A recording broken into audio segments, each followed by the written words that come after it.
എന്താണ് ഈ ഗാർഹിക പീഡനത്തിലുള്ള സ്ത്രീകൾക്കുള്ള സംരക്ഷണ നിയമം എന്താണെന്ന് നമുക്ക് നോക്കാം.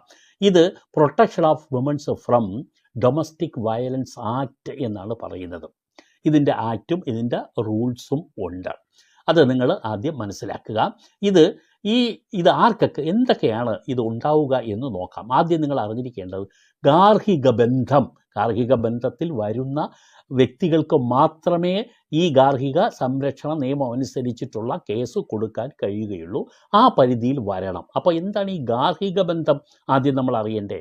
ഈ ഗാർഹിക ബന്ധം എന്നാൽ രക്തബന്ധത്താലോ വിവാഹബന്ധത്താലോ വിവാഹത്തിൻ്റെ സ്വഭാവത്തിലുള്ള ബന്ധത്താലോ, ഇത് ശ്രദ്ധിച്ച് കേൾക്കണം. പലതും നിയമത്തിൻ്റെ പല വഴികളും വളരെ നമ്മൾ വളരെ ശ്രദ്ധയോടുകൂടി കേട്ടാൽ മാത്രമേ മനസ്സിലാകൂ